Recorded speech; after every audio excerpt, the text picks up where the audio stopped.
Hey guys, welcome back to another Stardust video. In today's video I am playing the Providence class Dreadnought Invincible. This is a limited ship that came out maybe I think like a year ago or so. It's no longer available, but I have had some requests from some people to play it since they just want to see what it is. So the Invincible is from the Clone Wars TV show. And so of course it's a Providence Dreadnought, so it's the Mark II, the one that's like twice the size of a Providence Mark One. It is Admiral Trench's flagship, Trench being the big spider guy, so if you have arachnophobia, you are going to have a scare of your life. He does have a very nice symbol on his ship, though. If you look there, very cool, very cool. But that's what you defy as different. And it has little extra eyes here, it's like a spider from the front. So it is it's alright. Now, unlike other Providences, this isn't a broadsider. This kind of is like a angler. It kind of angles at this and fires like that. It's basically it's an up-armored Providence Mark II, and it does have a special ability, and that is it has magnetic torpedoes. These are anti-stealth missiles. They will lock on to a target. If you look here, they are magnetic torps here. They will lock on when a cloaked ship is at 33 kilometers away. So if you're a cloaked ship and you see this and you are within 33 kilometers and less of this ship and they fire the magnetic torpedoes, they will automatically lock onto you, even if you're cloaked. So you have to avoid it as much as possible. I mostly find it's pretty good at being a support ship in carrier fleets, because carriers quite often struggle to deal with cloaked vessels because, well, they don't really have a means of defending from one. And if it's sitting at a range, it means they by the time their fighters and bombers get to the target, it's already cloaked. But if you fire a magnetic torpedo at the enemy, even if they started cloaking and you fired on them beforehand, the magnetic torpedo will keep locking on. Most of the time, if you are being tracked by one of these, you can outrun a magnetic torpedo. They are very slow, so if you are at a distant range, you can avoid it. But as a cloaked vessel, I would not get. But this isn't a video about cloaked vessels. This is this one.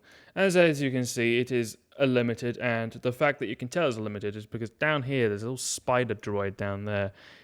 It's not actually a spider droid. It is a very goofy thing that I can't see because it's very, very small.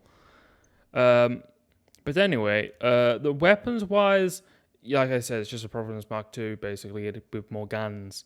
It does have the special ability, though, of having tolerance shields, meaning they have a regenerative on them. They're quite regenerative, and that's what I say, makes it quite good a carrier support vessel, because it doesn't lose too much health because of its tolerance shields, which stop it from losing its main health, and instead it just tanks its shield health.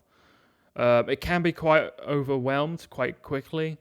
It's also incredibly slow, with only 6 speed and 0.5 maneuverability. So if you're going to go somewhere, you're going to go there, and you can't have second thoughts. You're going there.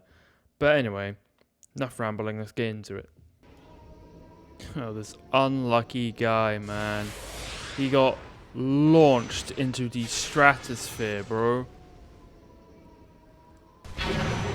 He got launched from his spawn, and we are just going to completely ruin his day. Wonderful.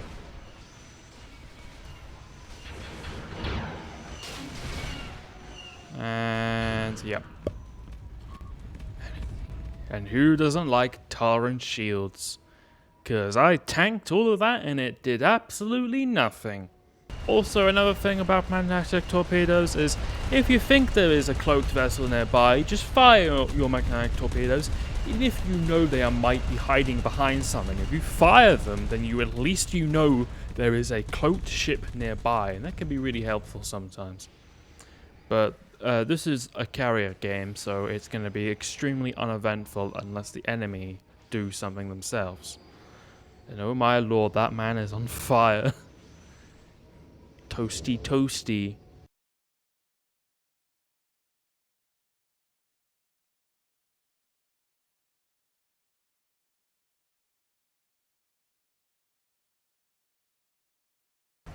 And this carrier has made a grave mistake, and that is coming around the corner thinking he could tank everything.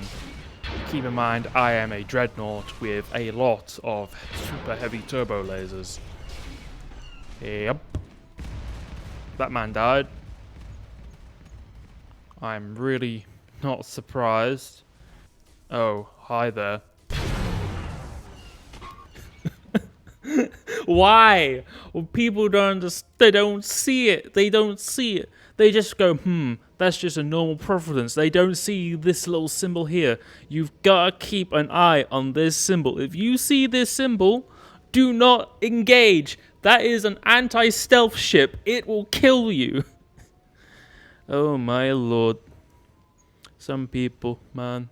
This ship is rare though. You don't see many people playing it. I mean, if you do see someone playing it, look out for the markers. If you're seeing it front on, look out for these two little eyes. If you're looking at it from an angle, look out for the symbol here. If it's just a normal CIS symbol, it's a Mark II. If you see black front, black nose, that's the invisible hand. If you see this little trench symbol here, that's Admiral Trench's flagship. And that will kill you. If you're a cloaked vessel. Don't engage it. Don't be like that guy. But yeah, the Invincible gameplay isn't really much to it. It depends on the match, and that match was very uneventful and has really just drained me of like any action of actually wanting to carry on this Invincible video. So I'm going to leave it on there. It's just basically a very slow and tanky anti-stealth ship. That's pretty much what it is, and there's nothing else to it. But yeah, if you like this video, comment down below what you want to see next. Remember to like and subscribe to my channel.